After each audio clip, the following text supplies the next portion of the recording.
Peoples mall के पीछे करौंद भोपाल मध्य प्रदेश में गुरुजी पंडित प्रदीप मिश्रा जी द्वारा वाची जा रही महामृत्युंजय शिव महापुराण कथा के पहले दिन की कथा पूर्ण हो चुकी है। यह 5 दिवसीय शिव महापुराण कथा 10 जून से 14 जून तक चलने वाली है, जिसे आप दोपहर के 2 बजे से लेकर 5 बजे तक आस्था और यूट्यूब पर देख सकते हैं, सुन सकते हैं। इस वीडियो के अंत में हम आपको 11 जून 2023 मतलब रविवार के दिन किया जाने वाला एक विशेष अचूक उपाय करके दिखाएंगे। साथ ही कल मैं सीहोर कोबरेश्वर धाम गया था, केदारशिला का दर्शन किया था, रुद्राक्ष भी प्राप्त किया था, पर मैंने वहां पर कुछ ऐसा देखा जिसको देखकर मुझे बहुत दुख हुआ। कोबरेश्वर धाम की इस पावन धरा में यह सब देखकर आपको भी दुख जरूर होगा, जिसकी जानकारी हम आपको इसी वीडियो के अंत में देंगे। पूरा वाक्य हम आपको वीडियो के माध्यम से भी समझाएंगे। आज की कथा में गुरुजी ने कुल 13 उपाय पत्र और उपयोगी जानकारी दी है। सभी की जानकारी हम आपको इस वीडियो के माध्यम से दे देंगे। अगर आपने आज की कथा नहीं सुन पाई है तो पूरी कथा का रास्ता तो आपको इस छोटे से वीडियो से प्राप्त होने वाला है।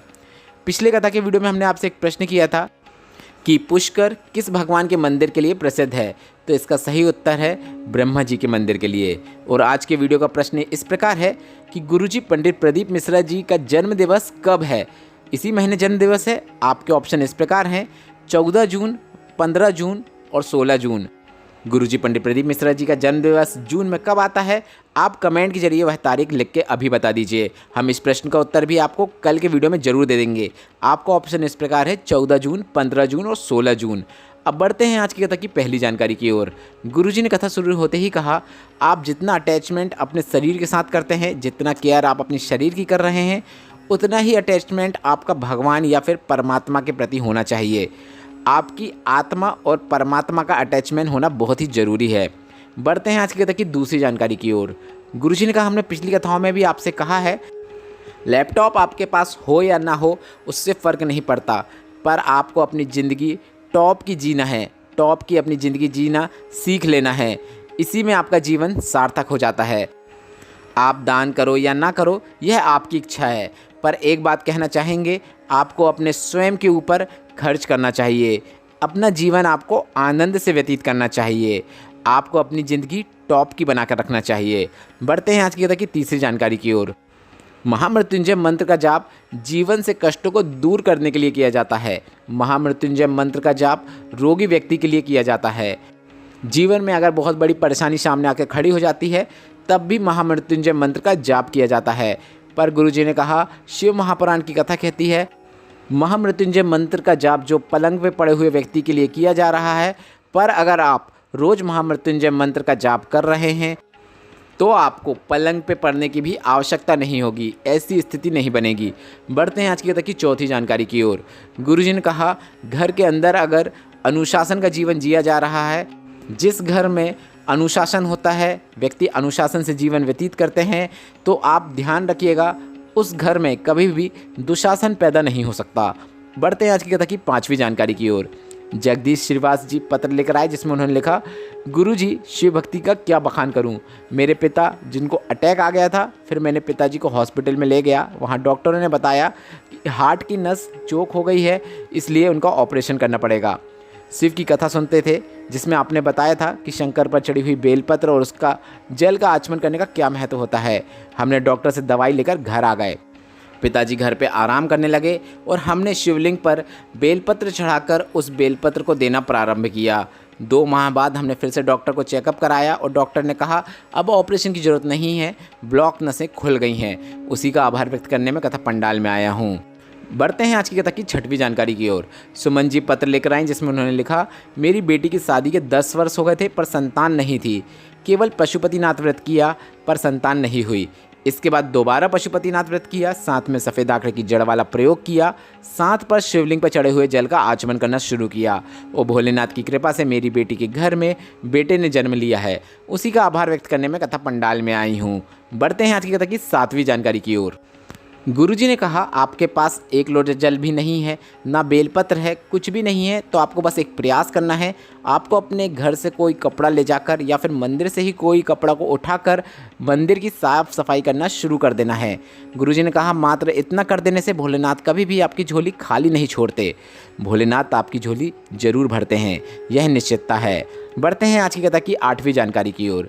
गुरुजी ने कहा, कई लोग कहते हैं कि किसी ने हमारी बहू की गोद बांध दी, किसी ने हमारा व्यापार बांध दिया, किसी ने कुछ कर दिया जिससे हमारा जीवन नर्क सा हो गया है।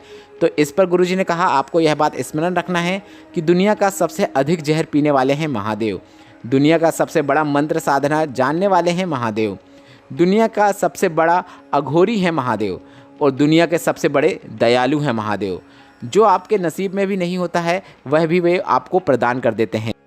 और इस जीवन में आपको जो दुख, तकलीफ, कष्ट और बीमारी मिली है वह आपके पिछले जन्मों का कर्मों का फल है जो इस जन्म में आपको प्राप्त हो रहा है। पर अगर आप इस जीवन में शिवलिंग पर एक लोटा भी जल अर्पित करना शुरू कर देते हैं तो आपके जीवन में जितनी भी दुख, तकलीफ, कष्ट और बीमारियां हैं वह भी दूर होना स्वतः ही शुरू हो जाती हैं। बढ़ते हैं आज की कथा की 9वीं जानकारी की ओर। संगीता जी पत्र लेकर आई जिसमें उन्होंने लिखा, 2021 को मेरे पति को मुंह का कैंसर हो गया। डॉक्टरों ने ऑपरेशन की बोल दी। हमने मुंबई में जाकर ऑपरेशन भी करवा लिया पर डॉक्टर ने कह दिया था यह कैंसर बार बार आ जाता है।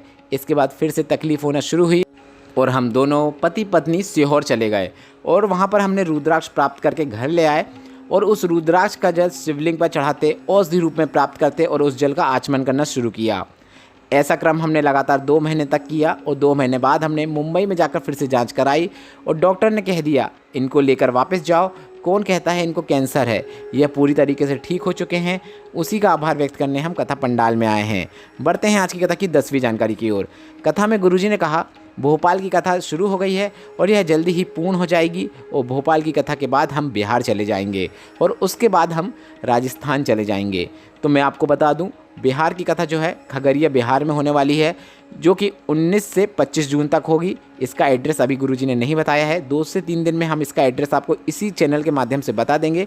साथ ही अगली कथा जो गुरुजी ने राजस्थान की कही है वह पुष्कर में होने वाली है जो कि 5 से 11 जुलाई तक होएगी, जो कि सावन की कथा है। तो इस कथा का भी आप आनंद जरूर प्राप्त करें। बढ़ते हैं आज की कथा की 11वीं जानकारी की ओर। नीता जी पत्र लेकर आई जिसमें उन्होंने लिखा, मेरे बेटे की सरकारी नौकरी नहीं लग रही थी, मेरे पति का व्यापार भी अच्छा नहीं चल रहा था। टीवी में आपकी कथा सुनते थे, पशुपतिनाथ व्रत किया और बाबा से निवेदन किया कि सब तरफ से हार गए हैं, जीवन में बहुत धक्के खा लिए हैं, अब तुम ही सहारा हो। और यह भी निवेदन किया 3 कथा पंडाल में बैठकर सुनेंगे। इसके बाद हम इंदौर और उज्जैन की कथा सुनकर घर ही आए थे और इसके बाद हमें पता चला कि बेटे की सरकारी नौकरी लग गई है। अब पति का व्यापार भी दिन दुना रात चौगुना चलने लगा है, इसलिए भोपाल की कथा भी हम कथा पंडाल में बैठकर सुन रहे हैं और इसी का आभार व्यक्त करने के लिए हमने यह पत्र लिखा है। बढ़ते हैं आज की कथा की 12वीं जानकारी की ओर।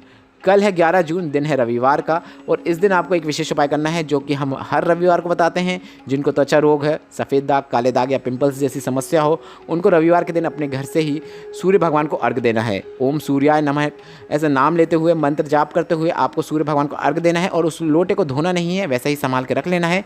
अगला दिन सोमवार का रहेगा और इस सोमवार के दिन इसी लोटे में आपको जल भर लेना है और शिवालय पहुंचकर शूलटंकेश्वर महादेव का नाम लेते हुए जल शिवलिंग पर अर्पित कर देना है। बस इतना ही करना है।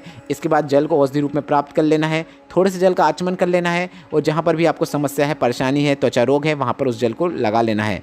यह उपाय आपको लगातार 5 से 7 रविवार सोमवार करके देखना है। त्वचा रोगों में आपको लाभ जरूर देखने को मिलेगा। यह उपाय आपको शूलटंकेश्वर महादेव का नाम लेते हुए करना है। साथ ही गुरुजी ने एक नया उपाय बताया था जो कि प्रसूति शिव महापुराण कथा का उपाय है। जिनको रजस्वलाधर में समस्या आती हो या फिर गर्भाशय में गांठ हो गई हो, उन्हें यह उपाय करना है। यह उपाय आप रोज कर सकते हैं। आपको बस शिवलिंग पर जल अर्पित करना है, पर जल अर्पित करते समय आपको वीरनी का नाम लेना है। अगर आप वीरनी का नाम ना ले पाओ तो आप माता आसकनी का भी नाम ले सकते हैं। माता आसकनी का नाम लेते हुए आपको शिवलिंग पर जल अर्पित कर देना है। बस इतना ही करना है। श्री शिवाय नमस्तुभ्यम मंत्र का भी आप जाप कर सकते हैं और शिवलिंग से आ रहे जल का औषधि रूप में प्राप्त करके उस जल का आचमन भी कर सकते हैं। बस यह उपाय आप लगातार 1 से 2 महीने करके देखिए, जो भी आपकी समस्या है वह निश्चित दूर हो जाएगी। यह निश्चितता है। बढ़ते हैं आज की कथा की 13वीं और अंतिम जानकारी की ओर। अब आप वीडियो में देखकर खुद समझिए कि मैं क्या कहना चाह रहा हूँ। कल मैं सीहोर कोबरेश्वर धाम गया था, जहाँ का यह वीडियो है। यहाँ पर जितने भी शिव भक्त आ रहे हैं उनमें से कई शिव भक्त ऐसे भी हैं जो मंदिर प्रांगण में ही बैठकर पूजन कर रहे हैं। वहाँ पर ही वे धतूरा, बेलपत्र और नारियल को पूजन के रूप में उपयोग कर रहे हैं और पूजन के बाद वह पूजन सामग्री को वहीं पर छोड़कर चले जाते हैं। ऐसा एक नहीं, हजारों की संख्या में है। कोबरेश्वर धाम के मंदिर प्रांगण में बेलपत्र, धतूरा और नारियल फैला हुआ है। पाँव रखने की भी जगह नहीं है। जो कि बहुत गलत बात है।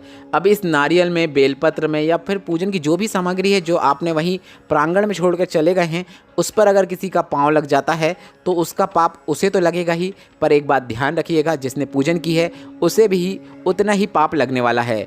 आप वीडियो में देखकर समझिए, पाँव रखने की भी जगह नहीं है। कितना नारियल पुष्प लोगों ने कुबेरेश्वर धाम के मंदिर प्रांगण में ही छोड़कर चले गए हैं। मेरा वे लोगों से निवेदन है जो लोग पूजन कर रहे हैं, पूजन करना बिल्कुल भी गलत बात नहीं है, उनसे बस इतना निवेदन है कि आप पूजन करने के बाद जो सामग्री आप वहाँ पर छोड़ कर जा रहे हैं उसे वहाँ ना छोड़ें। उसे उठाकर आप अपने शहर के जो भी नदी तालाब हों, जो भी विसर्जन करने योग्य जगह हो, वहाँ पर जाकर उनका विसर्जन कर दें, क्योंकि कुबेरेश्वर धाम की धरा को स्वच्छ बनाए रखने का फ़र्ज आपका भी है, हमारा भी है और सबका है। अगर आपने भी कुबेरेश्वर धाम में जाकर ऐसा कुछ देखा है जो मैंने आपको वीडियो में दिखाया है, तो आप भी कमेंट के जरिए बता सकते हैं। आपको भी अगर थोड़ा सा भी दुख हुआ है तो आप भी अपनी प्रतिक्रिया कमेंट के जरिए दे सकते हैं। और मेरे द्वारा दी गई है जानकारी अगर आपको थोड़ी सी भी उपयोगी लगी हो तो वीडियो को लाइक करके कमेंट बॉक्स में हर हर महादेव टाइप करना मत भूलिएगा। श्री शिवाय नमस्तुभ्यम। हर हर महादेव।